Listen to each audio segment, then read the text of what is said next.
ऐकली कधी तुम्ही ही कथा सात बेटांची? ह्या भूमीला साथ लाभली दर्याच्या लाटांची. कोणी म्हणे माया नगरी, कोणी मुंबई माता. इतिहासातून चला उलगडू आज ही विस्मय गाथा.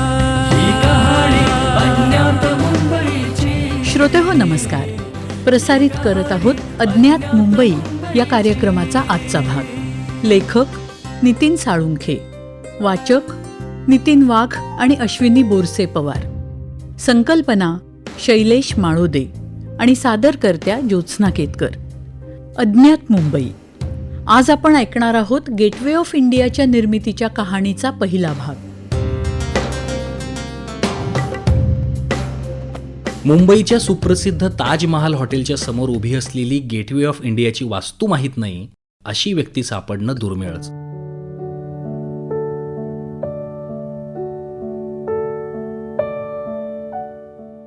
या गेटवे ऑफ इंडियाची ओळख जगभरात मुंबईचं प्रतीक अशी आहेच. इंग्लंडचा तत्कालीन राजा पंचम जॉर्ज यानं त्याची पत्नी मारी म्हणजे क्वीन मारी ऑफ टेक हिच्या समवेत 1911 साली भारताला भेट दिली होती. त्याच्या त्या ऐतिहासिक भेटीची आठवण म्हणून ही वास्तू उभारण्यात आली होती. 6 मे 1910 रोजी इंग्लंडचा राजा 7वा एडवर्ड म्हणजेच आपला प्रसिद्ध काळा घोडा याच्या निधनानंतर त्याच्या जागी त्याचा मुलगा जॉर्ज हा 5वा जॉर्ज म्हणून इंग्लंडच्या गादीवर आला.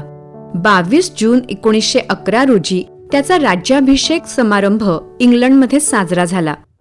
त्यानंतर लगेचच त्यानं इंग्लंडची महत्वाची वसाहत असलेल्या भारताचा दौरा केला. भारताच्या भूमीवर जाऊन स्वतःला भारताचा सम्राट म्हणून घोषित करून तशी द्वाही फिरवणं हा दौऱ्यामागचा उद्देश होता. त्यासाठी 12 डिसेंबर 1911 रोजी दिल्ली इथं भव्य इम्पिरियल दरबार किंवा कोरोनेशन दरबार आयोजित करण्यात आला.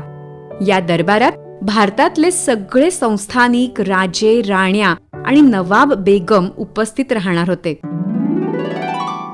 11 नोव्हेंबर 1911 रोजी मेदिना नावाच्या जहाजानं भला मोठा लवाजमा आणि आपली राणी मारी हिच्यासह पंचम जॉर्ज यानं इंग्लंडहून भारताच्या दिशेनं प्रस्थान ठेवलं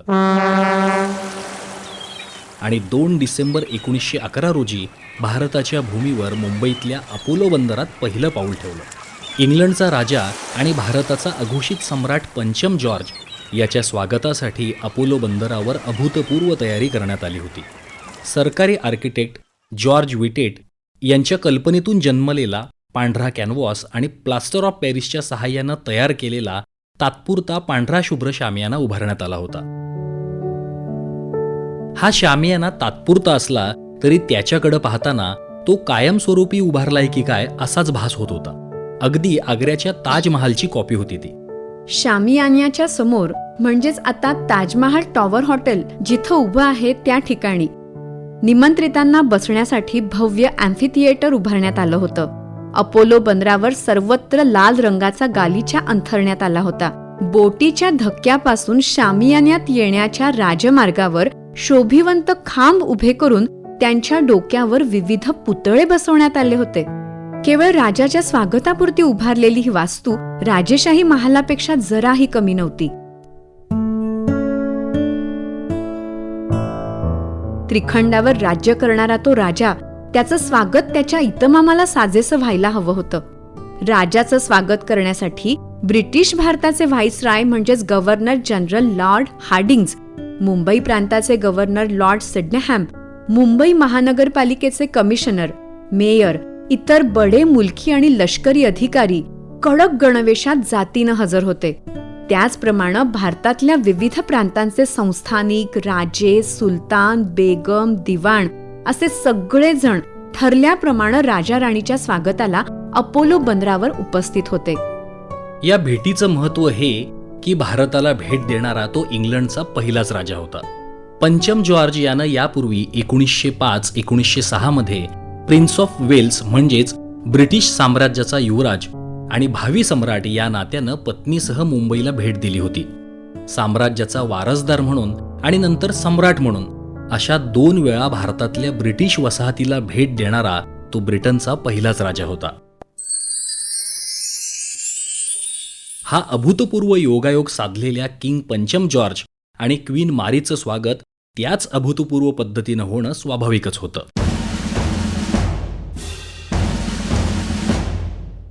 2 डिसेंबर 1911 रोजी राजा राणीच्या स्वागतासाठी शामियान्यात मान्यवरांच्या उपस्थितीत ब्रिटिश भारताचे व्हाईसरॉय लॉर्ड हार्डिंग्ज आणि मुंबईचे गव्हर्नर लॉर्ड सिडनेहॅम यांनी राजा राणीचं भव्य स्वागत केलं.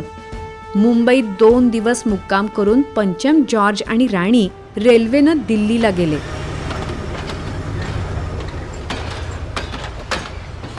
तिथं त्यांच्यासाठी आयोजित केलेल्या कोरोनेशन दरबार समारंभाला त्यांना उपस्थित राहायचं होतं. 12 डिसेंबर रोजी दिल्ली दरबार थाटात पार पडला. पंचम जॉर्ज यांची ब्रिटिश भारताचे सम्राट म्हणून घोषणा झाली. याच दिवशी भारताची राजधानी कलकत्त्याहून दिल्लीला हलवण्यात आली. राजधानीचं शहर म्हणून नवी दिल्लीची आखणी करण्यासाठी आर्किटेक्ट एडविन ल्युटेन्स यांची नियुक्ती करण्यात आली.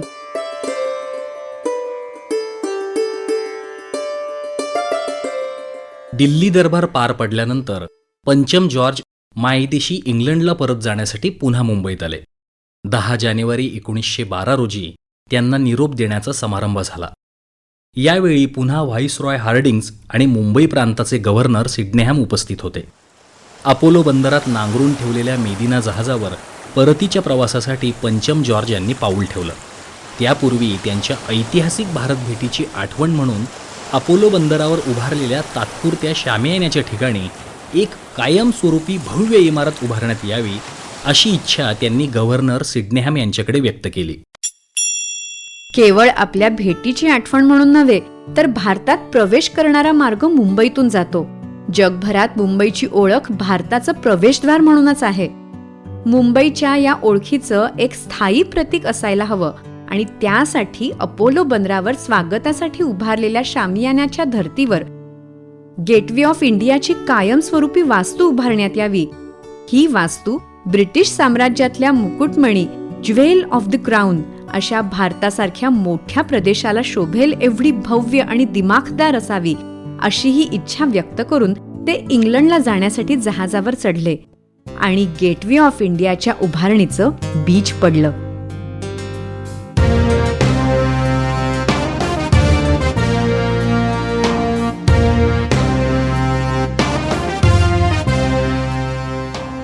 अज्ञात मुंबई. आज आपण ऐकत होतो गेटवे ऑफ इंडियाच्या निर्मितीच्या कहाणीचा पहिला भाग. अज्ञात मुंबई. लेखक नितीन साळुंखे. वाचक नितीन वाघ आणि अश्विनी बोरसे पवार.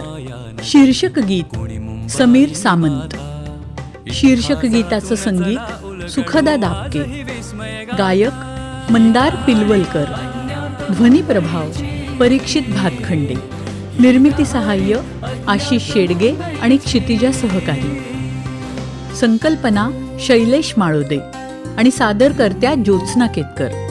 बेटगाव अन नगर शहर ते महानगर बनताना कधी कुणी यन कधी कुणी कसे कष्टले ही मुंबई घडताना. चला पाहूया काही खुणाच्या कथा सांगतील आता. इतिहासातून चला उलगडू आजही विस्मय गाथा.